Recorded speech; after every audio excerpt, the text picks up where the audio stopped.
Assalamualaikum warahmatullahi wabarakatuh. Selamat pagi anak-anak. Bagaimana kabarnya? Kalian sehat? Masih semangat ya? Alhamdulillah. Anak-anak, hari ini Senin 25 Januari tahun 2021, kita akan belajar tema yang ke-6, subtema yang ketiga, pengaruh kalor terhadap kehidupan, pembelajaran yang pertama. Sebelum materi Pak Danang sampaikan, mari kita memohon kepada Allah Subhanahu wa taala meminta kemudahan sehingga nanti kalian mampu memahami apa yang Pak Danang sampaikan melalui video ini. Mari kita berdoa. Berdoa mulai. Selesai.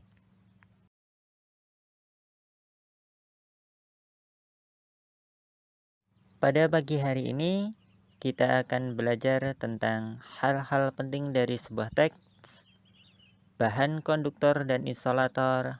Bukalah buku siswa kalian, tema yang ke-6, halaman 135 sampai dengan 144. Masih ingatkah kamu mengenai perpindahan panas atau kalor dengan cara konduksi? Perpindahan panas dengan cara ini memerlukan zat perantara yang membantunya mengalirkan panas dari sumber panas ke benda yang lain. Ingatlah bahwa panas mengalir dari tempat yang panas menuju tempat yang lebih dingin.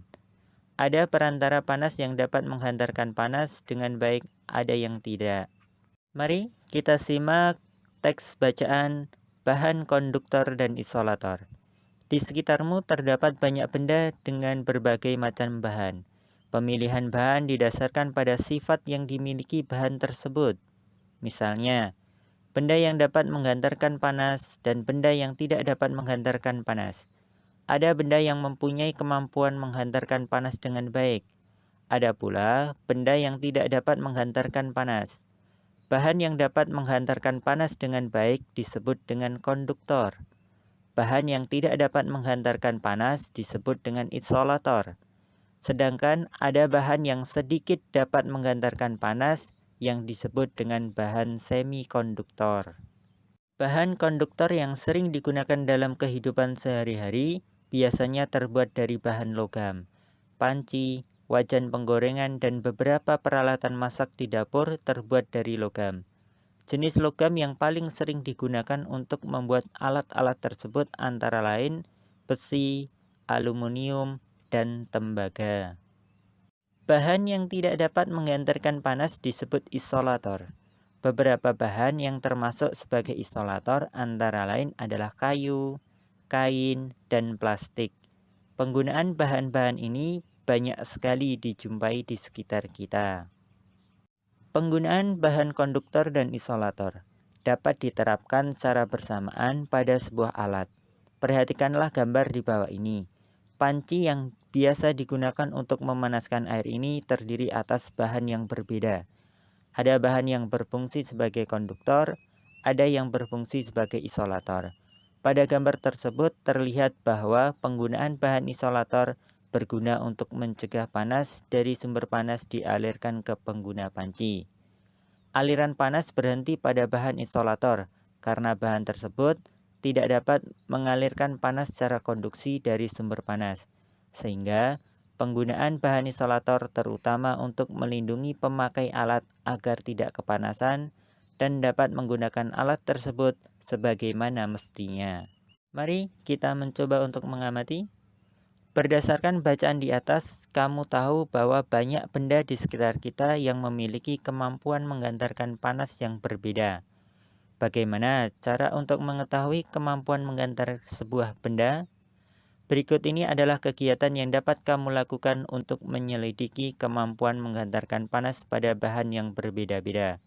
Lakukanlah kegiatan ini bersama dengan orang tuamu. Siapkanlah alat dan bahan yang diperlukan. Lalu, ikutilah langkah kegiatannya.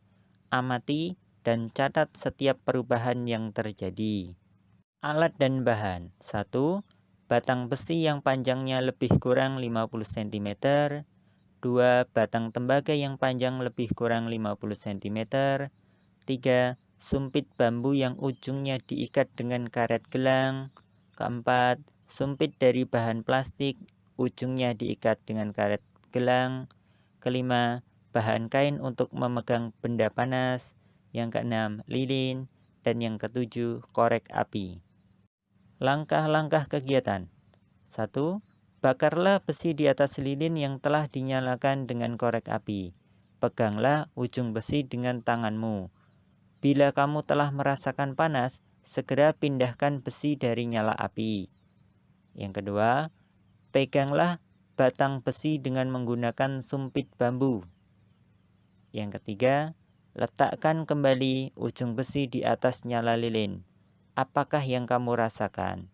Catatlah mengapa demikian. 4. Ambil dan letakkan batang tembaga di atas nyala lilin. Bila terasa panas, pindahkan dari nyala api. Kelima, lapisilah tembaga dengan kayu pada bagian ujung yang kamu pegang.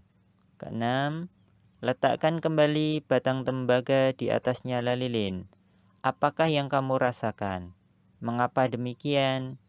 Ketujuh, lakukanlah kegiatan yang sama. Kali ini ganti sumpit bambu dengan sumpit berbahan plastik. Catat apa yang kamu lihat dan rasakan. Kedelapan, ganti sumpit berbahan plastik dengan bahan kain yang biasa digunakan untuk memegang benda panas di dapur. Untuk memegang besi dan tembaga yang telah dipanaskan di atas api lilin. Catat apa yang kamu lihat dan rasakan. Tugas siswa IPA. Jawablah pertanyaan berikut ini berdasarkan kegiatan di atas. 1. Apakah yang terjadi pada saat kamu memegang batang besi dan tembaga dengan menggunakan sumpit yang terbuat dari bambu? Kedua, apakah yang terjadi pada saat kamu memegang batang besi dan tembaga dengan menggunakan sumpit dari bahan plastik? Ketiga, apakah yang terjadi pada saat kamu memegang batang besi dan tembaga dengan menggunakan bahan kain? Keempat, pada percobaan di atas, bahan manakah yang berfungsi sebagai konduktor? Kelima, pada percobaan di atas, bahan manakah yang berfungsi sebagai isolator? Keenam, sebutkan paling sedikit 3 bahan yang berfungsi sebagai isolator. Tugas siswa yang kedua, bahasa Indonesia. Berdasarkan bacaan bahan konduktor dan isolator, tentukan hal-hal penting dari setiap paragraf bacaan. Tuliskanlah dalam bentuk kalimat pada tabel berikut ini. Paragraf pertama, kedua, ketiga, dan keempat. Mari kita simpulkan materi pada pagi hari ini. Bahasa Indonesia.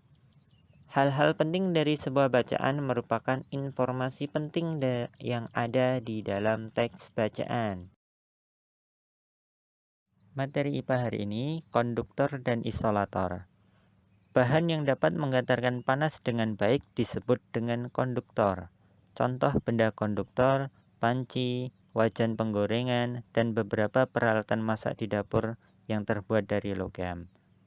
Bahan yang tidak dapat menghantarkan panas disebut dengan isolator. Bahan yang termasuk isolator antara lain kayu, kain, dan plastik. Bahan yang sedikit dapat menghantarkan panas yang disebut dengan bahan semikonduktor. Sebelum materi Pak Danang akhiri, jangan lupa sholat tepat pada waktunya ya.